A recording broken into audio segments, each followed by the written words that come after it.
Dr. James Harris was exhausted after a 14-hour shift at Cityview Medical Center. His wife, Rachel, had barely spoken to him in days, and his daughter, Emma, kept asking why Daddy was always working. He was about to leave when he heard a soft voice from room 208. Inside, Mr. Harold Thompson. An elderly patient lay alone, asking Dr. Harris to stay for comfort. Dr. Harris was already running late, but something about Mr. Thompson's quiet plea pulled at him. Little did he know, this small act of compassion would lead to an unexpected discovery, one that would completely shift his understanding of the world around him. Welcome to Graceful Storyteller, where kindness can open doors you never imagined. Dr. James Harris had just completed a grueling 12-hour shift at St. Mark's Hospital. He was exhausted, but there was something more pressing weighing on his mind. His wife, Emily, had called him several times throughout the day, each time with a new crisis at home. Their son, Daniel, was struggling with his schoolwork and emotional issues, and his wife had reached her breaking point. They were both at odds, and Emily was now threatening to leave if things didn't improve. Dr. Harris had always put his patients first, but tonight his family needed him.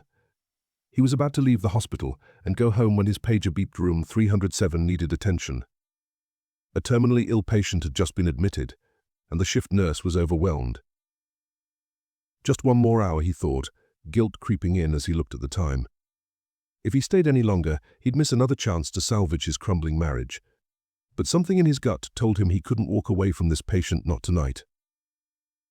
He walked quickly down the sterile, white corridors of St. Mark's, the soft echo of his shoes reverberating in the silence. As he entered room 307, he saw the patient lying in bed, frail and pale, her breath shallow. It was clear she didn't have much time left. He looked at her chart and saw the words end-stage cancer. There was no time to waste. Dr. Harris checked her vitals, making small talk to ease the tension in the room. The patient, Mrs. Eleanor Harris, no relation, was in her mid-60s, her family scattered across the country, unable to visit. It was clear she was alone physically and emotionally. He pulled up a chair and sat beside her bed. "I'm here with you, Mrs. Harris," he said gently. "You're not alone in this." The old woman smiled weakly. "Thank you, doctor," she whispered. Her hands were cold, her skin thin and fragile. "You remind me of my son. He used to be a doctor, you know. But he left me." Dr. Harris hesitated. "What happened?"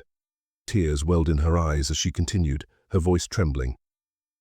"He chose his career over me. He thought saving other people was more important than saving his own mother. He never came back after I got sick."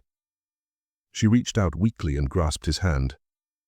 I guess he wasn't wrong, was he?" Dr. Harris's chest tightened.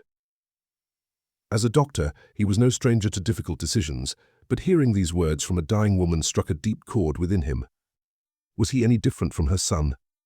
Was he, too, neglecting his own family for the sake of his patients? The room fell silent as he sat with her, thoughts swirling. He realized he hadn't called Emily back in hours. Guilt consumed him. He promised her that he would be home soon, that they would talk, that he would make things right. But here he was, with this woman who was slowly slipping away. What did it mean to be a good doctor if you couldn't even be a good husband or father? Mrs. Harris coughed, and Dr. Harris quickly adjusted her pillow. He checked her IV, noticing the low levels of morphine.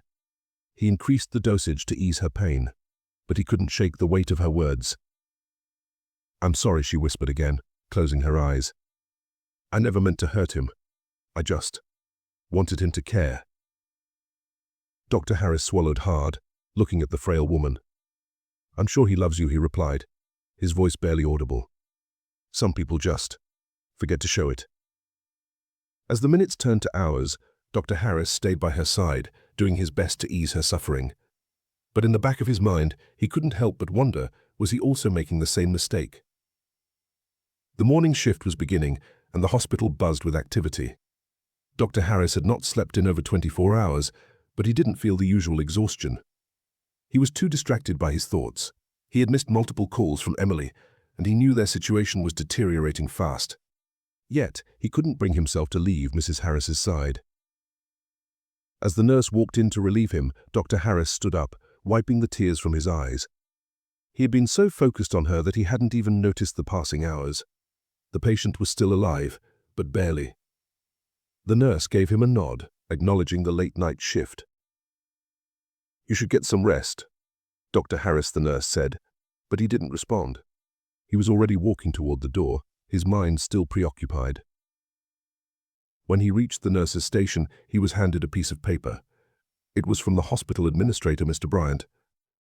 Dr. Harris. The note read, "We need to speak with you regarding your recent performance. It's been noted that you have been working late hours, often missing calls and neglecting family obligations. This is a reminder that while your dedication is appreciated, balance is important, both professionally and personally. Please see me when you can." Dr. Harris's heart sank. His professional reputation was on the line.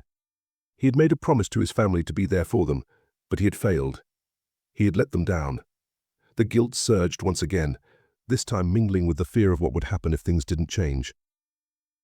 Later that day, Dr. Harris received a call from Emily. Her voice was strained, filled with emotion.